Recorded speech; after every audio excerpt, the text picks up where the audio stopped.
Hey everybody, welcome back to the Help Me Parent podcast. My name is Kiley. I am your host as always. And as always with me, Dr. Ellen Moore. Hello. Howdy. Morning. Morning. And we're the only two in the studio today or Just us. around the table. So today's episode, we got a ginormous list of questions that are great questions, 71 to be exact. We're not going through all of them today. We're going to hit just a few topics. Sorry.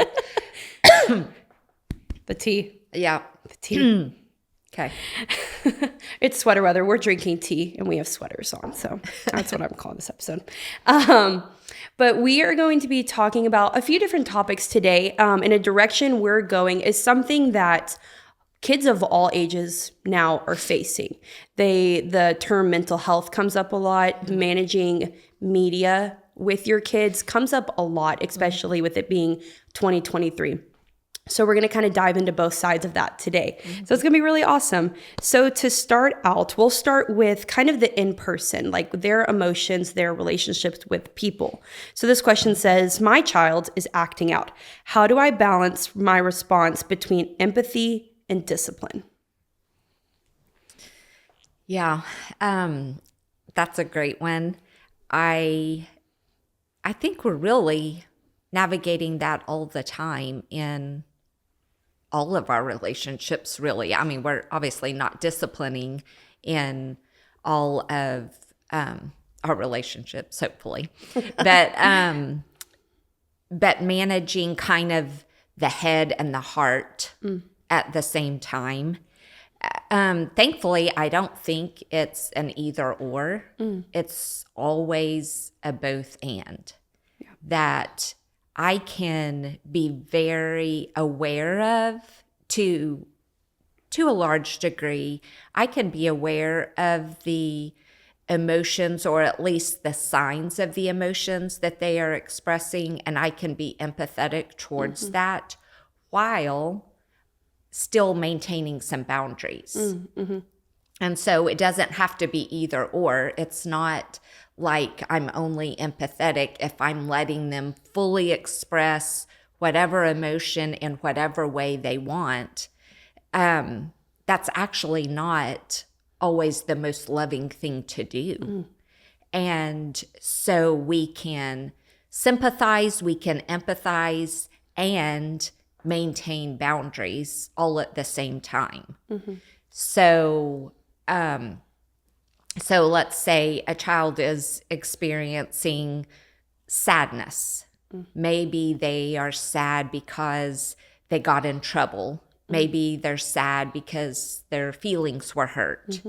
Maybe they're sad for whatever reason. And we certainly want our kids to be able to talk to us and to express those emotions, those feelings. We can always encourage them when they're able to use their words to tell us, if they're crying and say, I'm so sorry you're sad. Can you tell me why you're sad?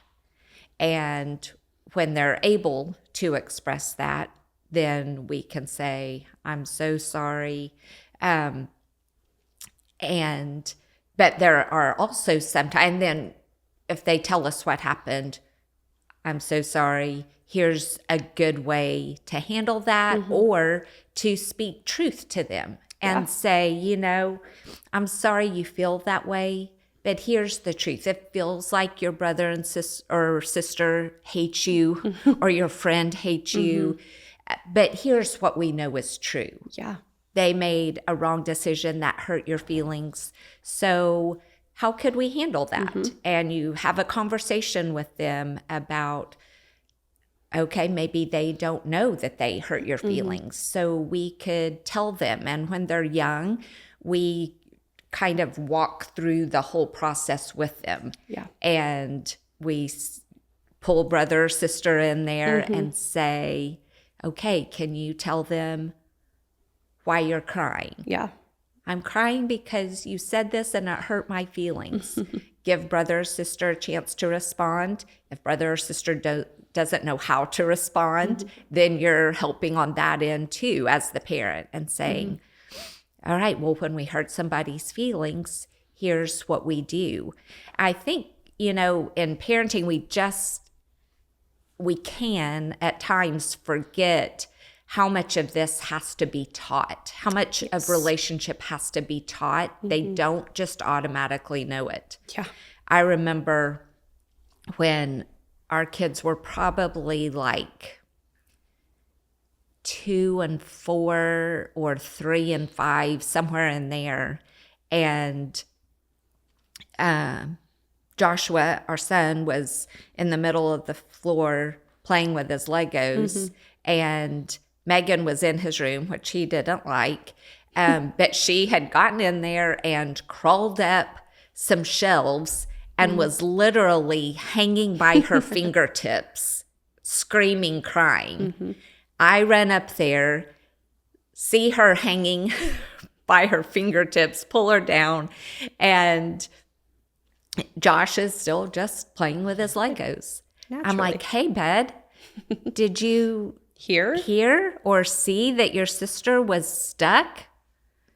Oh, no.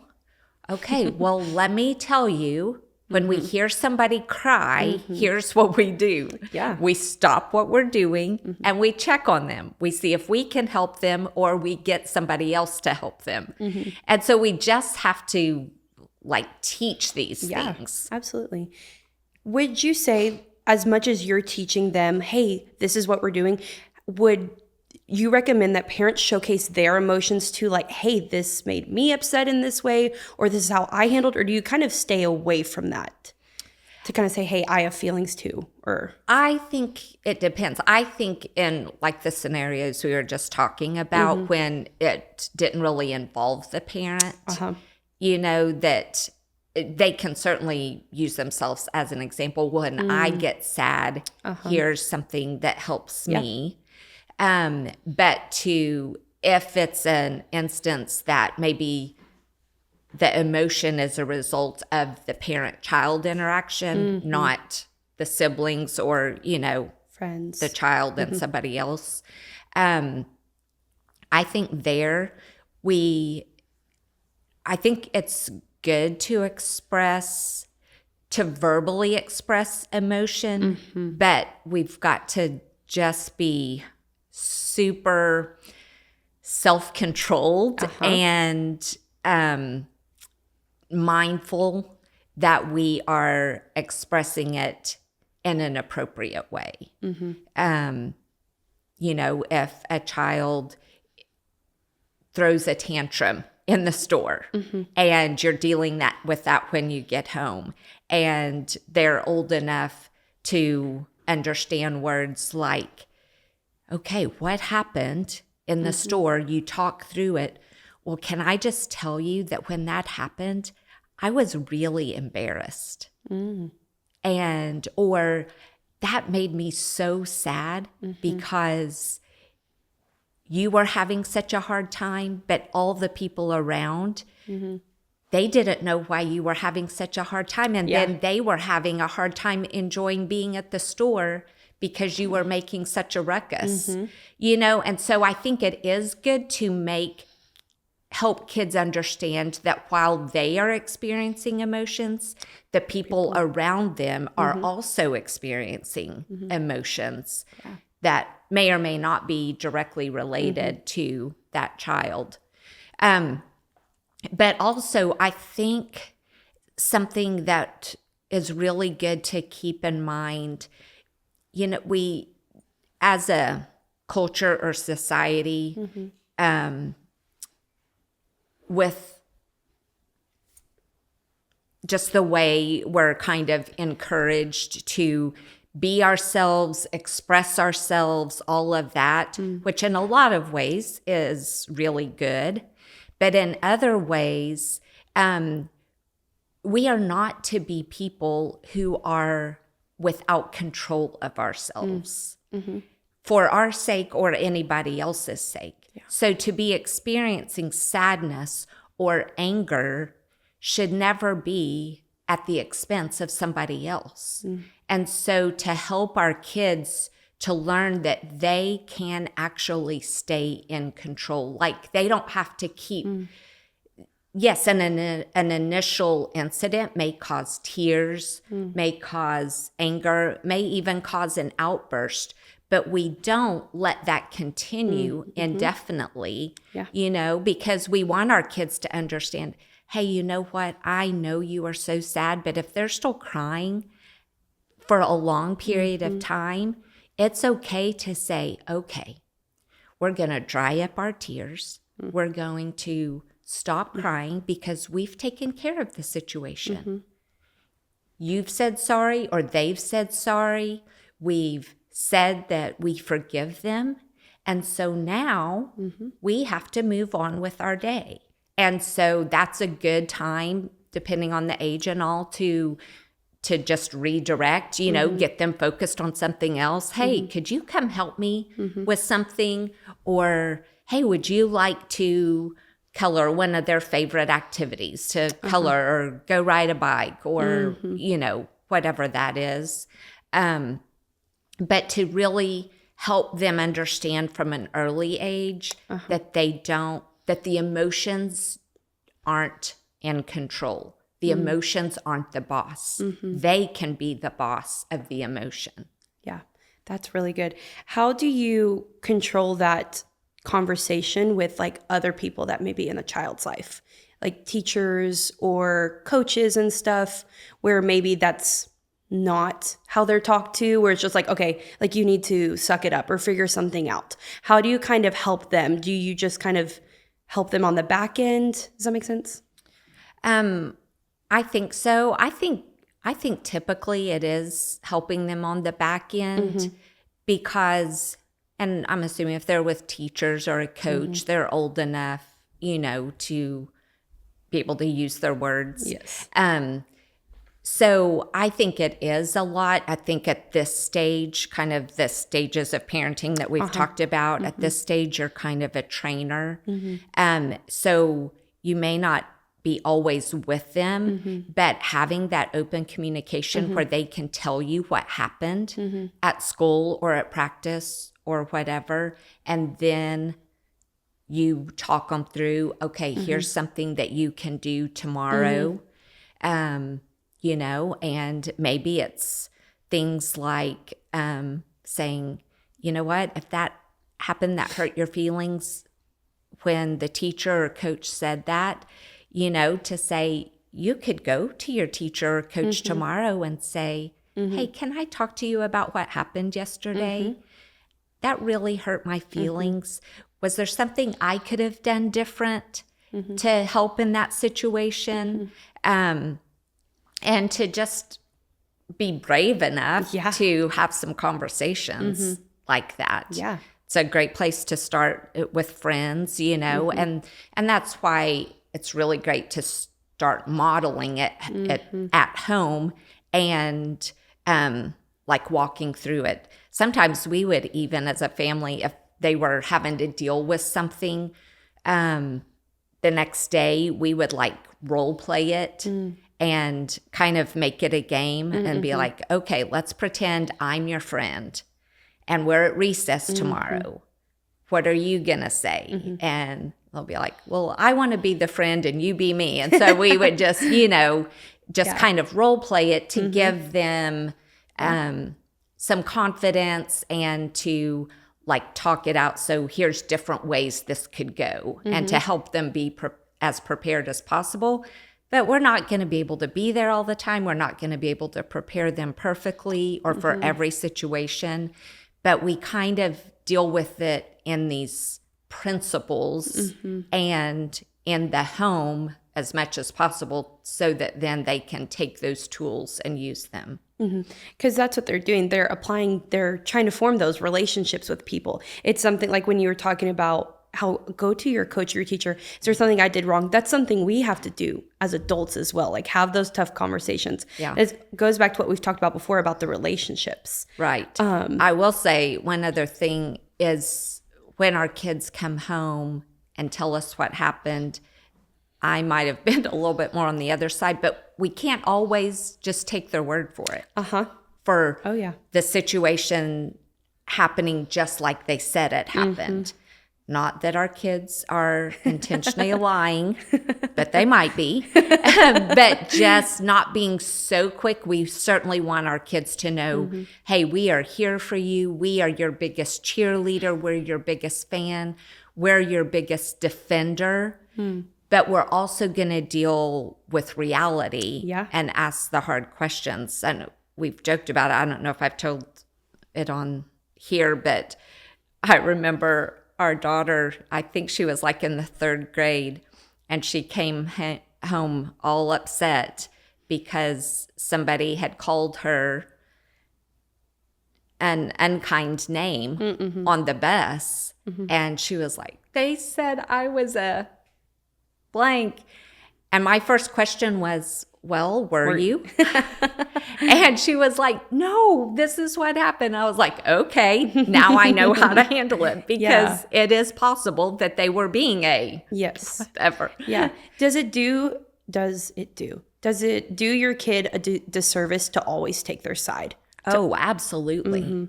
Because none of us are perfect. It's never always the other person's fault. And so I just think that's a great tool and lesson to teach our kids early on that, hey, when something like this happens, if a problem in a relationship arises, to say, here's what happened, but then to let one of our first questions be, was there any way, or what was the way I contributed to this? How could I have done something different that might have caused a different reaction or lessened a reaction or been more kind or whatever, been less selfish or, but nearly every relationship problem is both sides. Both sides, absolutely. That there's some kind of responsibility to own. What would you say? I feel like some parents who are like, but if I don't take my kid's side, they're going to be mad at me or they're going to resent me or something like that. How would you kind of speak to that? Yeah, well, hopefully, because none of these situations happen in isolation. Hopefully, if we are saying as parents that my goal here is to have a lifelong relationship with my child, that to help them become who they want to be and who God wants them to be and who I want them to be, so that when they're older, I actually want to be with them. Yeah. And they want to be with me. And so to be creating that kind of environment where there is a loving, supportive, helpful, that we are all for one and one for all. We are in this together, but we're also going to, part of being a part of this family and being who God created us to be, is that we're not going to be the people who are always pointing the finger at somebody else. We're going to be willing to ask hard questions and look at ourselves. And when we do that, I think that solidifies and actually communicates to our kids, hey, tell me when you do something wrong. That creates this environment of trust. Yeah. And then they know, okay, even if I do something wrong, even when I do something wrong, Mom, Dad, they're still going to love me. They're still going to be there for me. We're going to get through it, figure it out. But yeah, we can be their biggest defenders and ask the hard questions to help them be the kind of people that people want to be with. Yeah. It goes back to, that's the long-term goal. Yeah. Is the relationship, not just the short-term goal of making you happy and helping you get through this tiny moment, but really putting the relationship in perspective. Yeah. So that helps your relationship with your child. How can you ensure, this is another question, how can you ensure your child has healthy relationships with others as well? Yeah, it's really the same when we're teaching them to engage with us, to engage with siblings. Again, we're kind of keeping the end in mind. We're giving them these tools for how they're going to engage in relationships.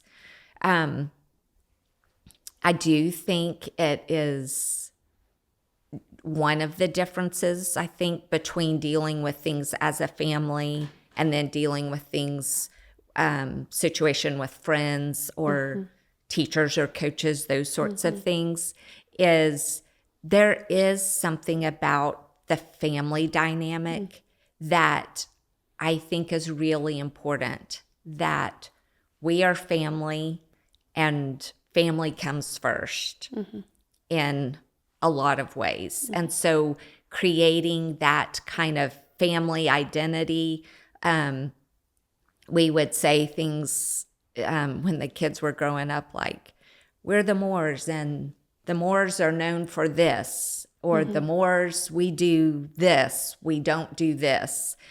We even had a secret family sign that we would show, like if the kids were on stage or out on the soccer field or whatever, and we were cheering, we would give them the sign just to let them know, hey, the Moores are here, you know, we're cheering for each other. Even siblings, that they are always, even when they're at school or maybe together at a friend's house, that we look out for each other, we help each other, we stand up for each other, all of that. But as we are learning that within the family context and within family dynamics, we're teaching these principles that then extend to friends and school else. relationships, Yes. you know, whatever, other authority. We're teaching them the kind of the moral reason why this is not okay at home, which means it's also not okay here. Yeah. So we've talked about how you can navigate emotions within the family, within each other. There is a parent question that said, what are some red flags that indicate my child needs counseling? Is counseling for every child? Is it situational? How should you do it? Where should you find that counseling? Yeah. I think it's certainly situational. There are absolutely times that our kids may go through extreme traumatic situations that we're just not equipped for as parents, that we've never been through that ourselves, and we don't know how to handle that. So I think we just really have to be kind of led here, because ultimately, no matter what's gone on or what the child has experienced, as parents, we're the ones responsible. Yeah. So we can't just abdicate our role to all of the so-called professionals. You know, we can't just say, well, the teachers are responsible for their education. Just kind of and then, step back. Or the coaches are responsible for their social development and teaching teamwork and all of that. Or that the church is responsible for the spiritual, or the counselor is responsible for the emotional. So ultimately, we are responsible, but there are times that we need help. We need a partnership. So I always looked at, okay, the school and we are in partnership together to make sure my kids get the best education. The coach and I are in partnership to learn teamwork and good sportsmanship and all of that. So same would be true with counseling, that the counselor and I in these situations would be in partnership. I think that something that is very helpful is for your child to have other trusted adults who they can go to. Our kids need other voices in their lives, other adult, again, trusted voices, ones who we feel comfortable with, to say, this is somebody who can speak into your life, who you can trust. I trust them. And sometimes they just don't want to talk to their parents or find that challenging for different reasons. And that's okay. That's not a slight on us as parents, but to be intentional about choosing those people who can be another voice, hopefully saying the same thing we're saying. And they're just reiterating that or supporting that. And so that can be very helpful. I will say for extreme traumatic experiences, if a child has maybe they've been potty trained for a while and they have a regression, bedwetting can be a sign of extreme trauma, a personality change where they just have been this happy-go-lucky and all of a sudden they're super withdrawn. Typically, counseling has been most beneficial when a child is old enough to be able to articulate thoughts and emotions. Really, but kindergarten, they're just beginning to learn that. So 6, 7, before age 6 or 7, there are, for extreme, if there has been any kind of sexual trauma or physical abuse, anything like that, there are some great play therapies that can be helpful if they're not able to verbally articulate yet. But when typically after, say, first grade or so, then there may be times that a counselor could be very beneficial and somebody who they could talk to freely. Maybe it's related to the parent that they don't, want to hurt their feelings, or maybe it's the loss of a parent, and every time they mention it, it causes sadness in the parent, which is understandable, and they just need somebody who's a little bit removed. And so those can be very beneficial. Yeah. With having to choose or say, okay, maybe my child needs counseling or needs some help, how can the parent, in a sense, be okay with that? Or how can they get peace with, like, okay, they need this? Like, how can you kind of handle that conversation? Because I imagine it's not easy to be like, okay, my child does need help, whether it's something the parent has caused or somebody else. How could a parent have strength enough to do that? Yeah, I think it's just not taking it personally. That we know from just our life experience that there were things that happened in our life, and some things we were able to go to our parents for help with, and for other things we needed other people. And I think when we think about the other people in our lives who have helped us, to realize we're giving that to our child. It's like, oh, we're giving them this person. I had teachers who I still remember. I had college professors who I still remember, who helped me at different times in my life. And it's like, okay, I'm just making sure my child has those. Because life is meant to not be done in isolation, even as an individual or as a parent-child.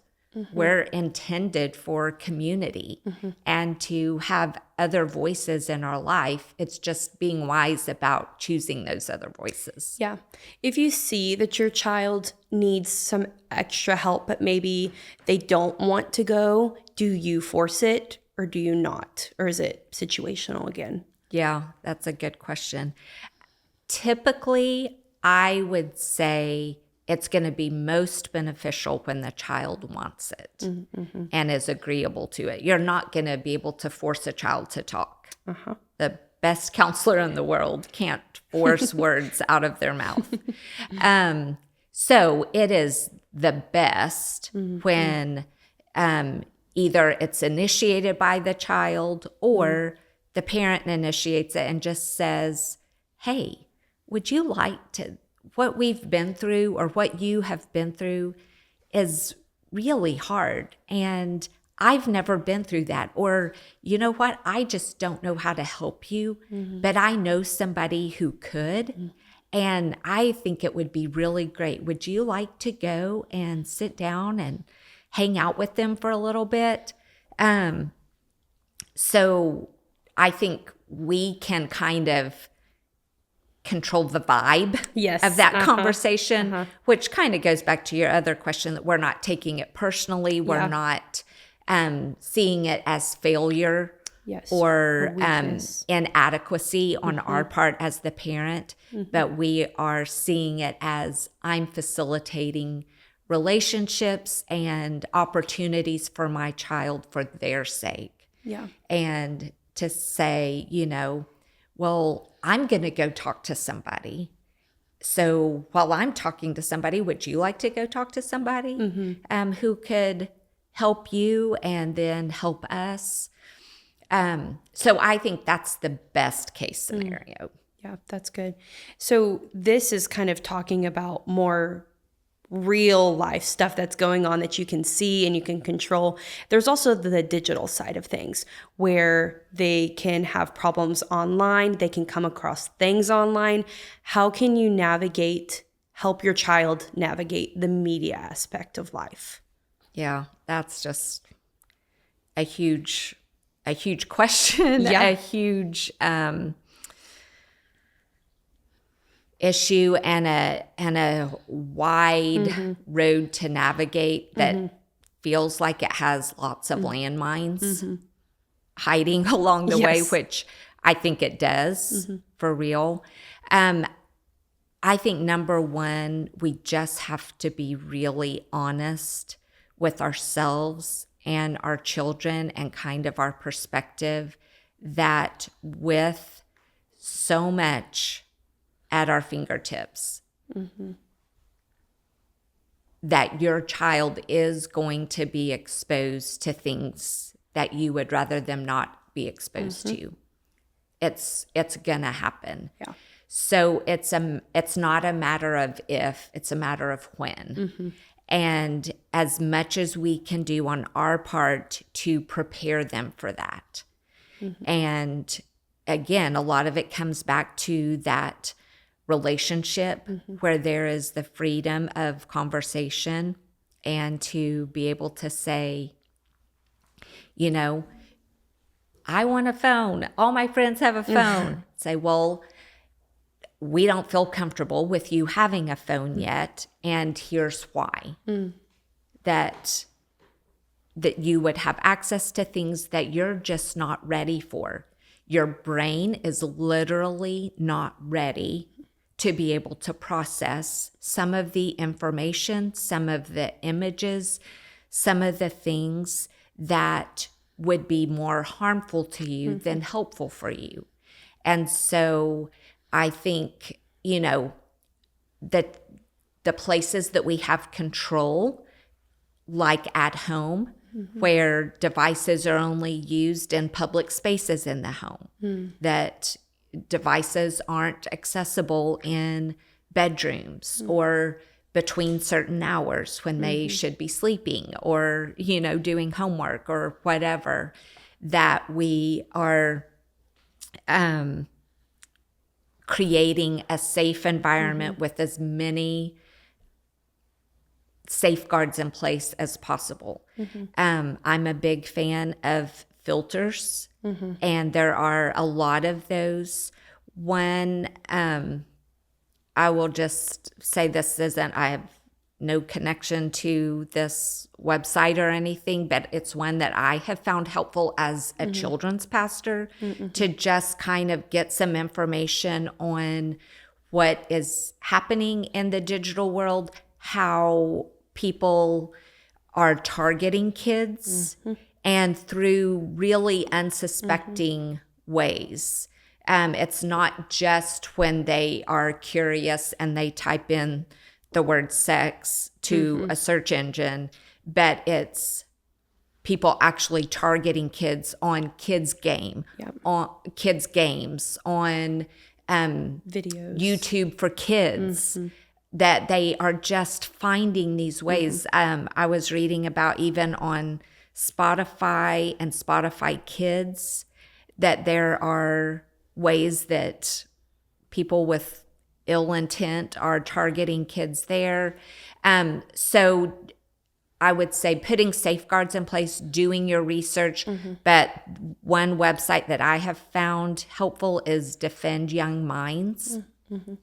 And they've got some great research there and some great suggestions for how to prepare yourself, how to prepare yourself as a parent, but also as a parent, how to prepare your kids for when they are exposed to porn. And, that you actually can teach them like some real practical things. Like somebody shows you something, you immediately turn your eyes. When somebody tries to show you something, we don't look, and you literally cover your eyes or turn your head, and it's just helping. That's for young kids. Here's what you do when this happens. So I think we just have to be ready for it and help prepare our kids as much as possible, and then create the relationship that when it happens, that they will come to you and say, Mom, on the bus, this happened. Because even if we keep our kids from having a phone or a tablet, they're surrounded by them at school, on the bus, at a friend's house, at grandma's house, at cousin's house, wherever. Yeah. The devices are there. And so to just be wise and to not be afraid to just hit it head on. How do you talk to? Are there any practical ways to talk to them about sex or drugs, or even if it's bad words or violence? How do you talk to your kids about that? Yeah. I am a big proponent of just hit it head on. And we always wanted our kids, as much as within our power, to hear about these things from us first. So that we were seen as the source to go to, not the friends, not the internet. And so to just go there and, to not be a word. Our daughter, again, she came home one day from school and said, Mom, my friend said I said a bad word. And I said, well, what did you say? And she said, they asked what kind of dog we had.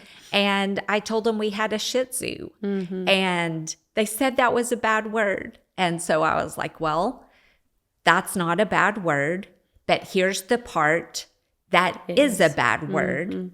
Here's what it means. And here's why we use this word, not this word. And we would just say the word, and to, obviously not calling them that, but in order to just define it and to take some of the mystique away from it. It's like, yes, this is a word. Here's what it means. And here's why we use it or don't use it. And not even overhyping it. Like, yes, it's a word. Like, no, we don't avoid. We avoid that word at all costs. Don't say that. Don't say that. Because they're going to hear it for the rest of their life. Going back to what you said, you want your kids to hear it from you first. Kids are getting devices and they're hearing of this stuff younger and younger and younger.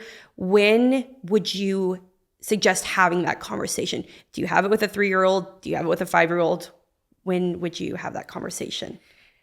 Yeah, I think you have the conversation starting early, but to different degrees. Yes. You know, so with a 3-year-old, at that point, we're talking about body parts and we're talking about private body parts and, all of that, and saying, okay, we had a real simple one. It was like, whatever your swimsuit covers, those are private. You would only a doctor when mommy or daddy are in the room, or mommy or daddy should ever see those body parts, help you clean those body parts, whatever. And then as they get older, you take that Piece by piece. the next step and you have those conversations. Sometimes I'll have to figure out how to say this sensitively. Sometimes I was guilty of giving too much information too soon. So I'll tell on myself here when our daughter was, I think, 3rd or 4th grade, she was having some stomach issues, and I thought, well, maybe her body is changing and hormones are at work, and I was going to talk to her about, that someday you're going to have a period, and having this conversation. So I launch into this whole scientific thing about how bodies work, how God made women's bodies and all of this. And we get done with the conversation and she said, "Are you trying to tell me I'm pregnant?" I was like, oh my God. You were like, jump the gun a little bit. She's sitting there like this, yeah, exactly. I'm like, no, I'm sorry. That is not what I was trying to tell you. But anyway, again, I just wanted her to hear everything from us first. Yeah. So monitor yourself better than I did, or pace yourself. But I would rather be early than late on those conversations. With going through all the different things, the emotional side, the digital side, what is just kind of the bottom line thing you would tell parents? Hey, like, you've got this. Like, how would you encourage them just to do it with grace, have grace on themselves, seek the help? What would be like the bottom line advice you would give for that? Yeah, I think those are great ones. I think keep the long-term goal in mind. This is about relationship. You're not going to have all of the answers. Don't be afraid to ask for help. And don't let fear stop you. Yeah, I think that's great. Well, thank you guys for tuning into this episode. Hit a lot of tough topics that parents are facing today. So just know that you can parent and we can help.